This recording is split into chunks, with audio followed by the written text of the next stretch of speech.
Salam sejahtera, terima kasih karena bersama dengan saya di Naziling Unity Channel.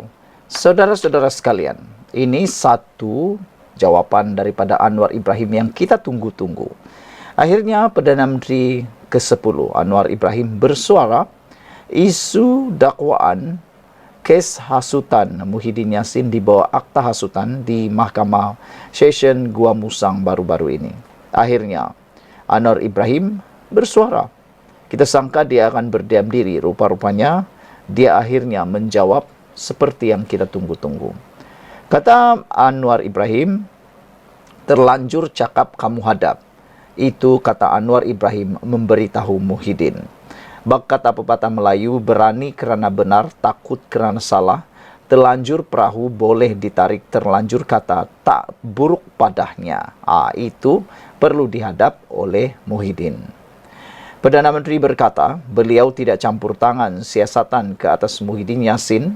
Sebaliknya, tindakan diambil selepas Istana Pahang sendiri yang membuat laporan polis. Kalau ramai yang mengatakan bahawa tindakan pendakwaan akta hasutan terhadap Muhyiddin Yassin itu adalah kerana campur tangan kerajaan, itu semua adalah bohong dan fitnah. Kerana siasatan tersebut dan pendakwaan tersebut lahir daripada siasatan yang dibuat beratus-ratus orang. Bahkan ada laporan mengatakan Muhyiddin mencipta rekod mendapat 300 lebih laporan polis dalam satu-satu isu atau satu-satu kes. Dan tidak ada satupun laporan dibuat oleh kerajaan.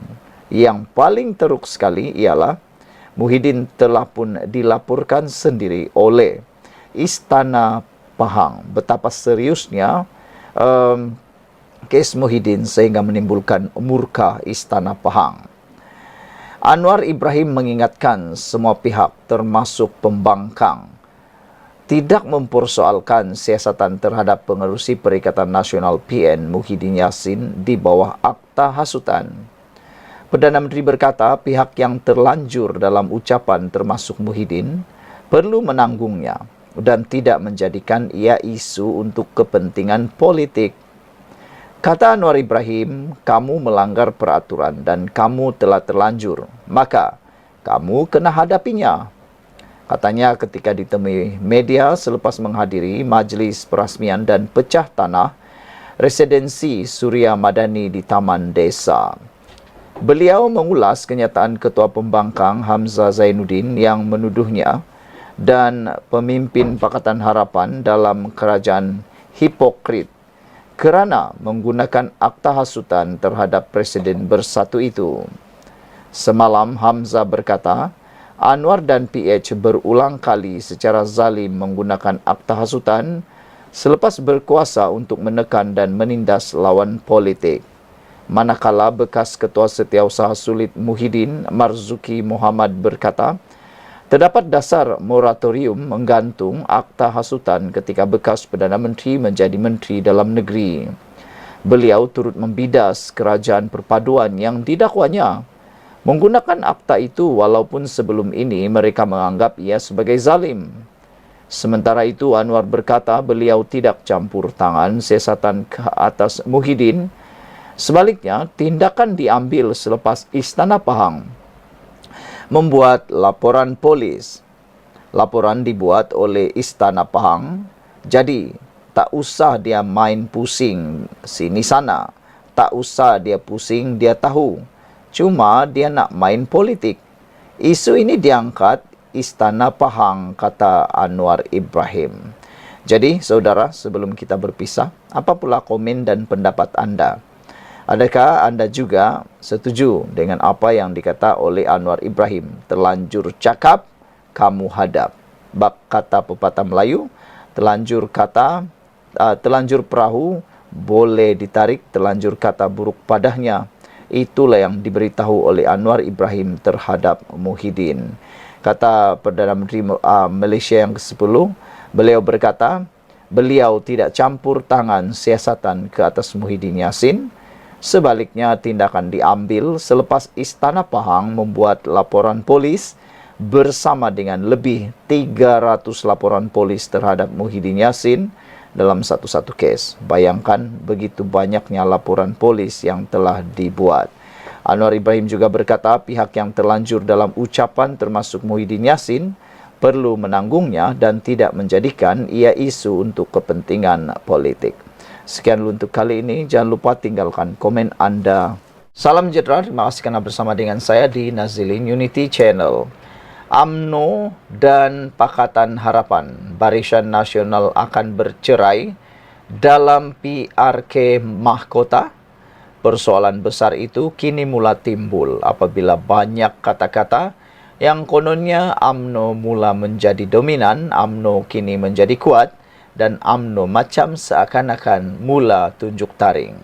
Lebih-lebih lagi dengan kenyataan-kenyataan terkini daripada Ketua Pemuda UMNO, yaitu Dr. Akmal Saleh. Ketua Pemuda UMNO Dr. Akmal Saleh ketika PAU 2024 baru-baru ini tidak menolak kemungkinan parti itu akan bertanding secara solo dalam PRU 16 akan datang. Ramai juga netizen dan juga penganalisis politik, pemerhati politik, juga netizen menyatakan mereka menyokong kalau benar-benar UMNO bergerak dengan solo. Nak tengok sebenarnya berapa kebenaran boleh tercipta ataupun itu sekadar kesombongan semata-mata, keegoan semata-mata.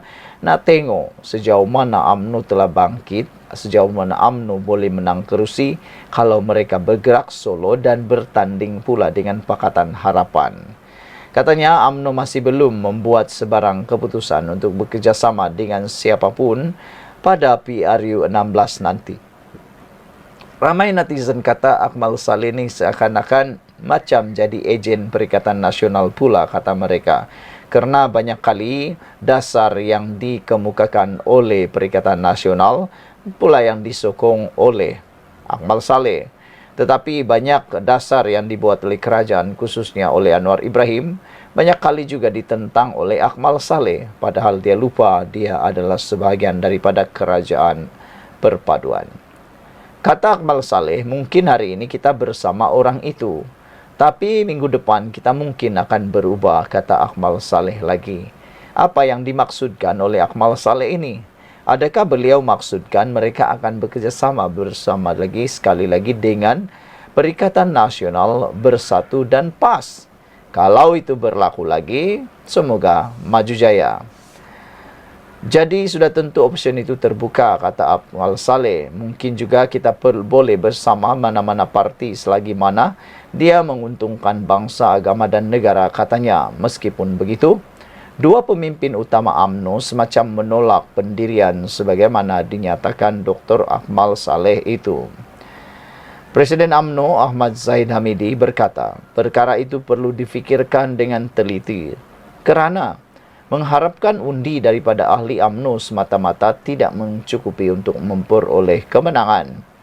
Sebelum kita ingin mengambil pendekatan go solo, adakah ia merupakan langkah terbaik dalam keadaan politik semasa? Berdasarkan data dan sentimen sekarang, apakah kelebihan yang kita ada, kata Zahid Hamidi? Dengan pertambahan pengundi baru pula, dapatkah kita menguasai persepsi mereka? Ahli UMNO sahaja tidak mampu memenangkan kita. Yang menjadi penentu adalah pengundi di luar sana. Yang di luar itu jauh lebih besar peratusannya, dah jauh lebih ramai jumlahnya, kata beliau. Timbalan Presiden UMNO Muhammad Hassan berkata masih terlalu awal untuk UMNO memutuskan sama ada untuk bergerak secara solo atau sebaliknya pada PRU akan datang. Menurutnya adalah tidak adil untuk UMNO melihat atau menilai perkembangan semasa parti ketika ini untuk memutuskan perkara itu sedangkan PRU 16 belum lagi ditentukan tariknya. Keputusan untuk bergerak solo atau mengadakan kerjasama dengan mana-mana parti akan diputuskan apabila tiba masanya, kata beliau. Artinya UMNO belum ada kata putus lagi. Dalam waktu terdekat ini, selepas menang di Nenggiri, cabaran yang bakal menanti UMNO ialah PRK Dun Mahkota yang diadakan 28 September bulan depan. Tidak sebagaimana Nenggiri yang hanya ada pengundi Melayu dan orang asli, Mahkota yang mempunyai lebih 66,000 pengundi sebaliknya memiliki komposisi Melayu sekitar 54%, Cina 35% dan India 8%. Dengan itu, sebagai memenuhi kehendak atau keinginan Dr. Akmal itu, apa kata jika UMNO cuba bertanding solo di mahkota nanti?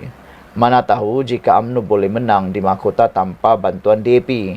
Tentu lebih senang diputuskan pendirian bergerak solo itu lebih awal lagi. Ada berani? Sekian untuk kali ini. Jangan lupa tinggalkan komen Anda, tekan butang subscribe.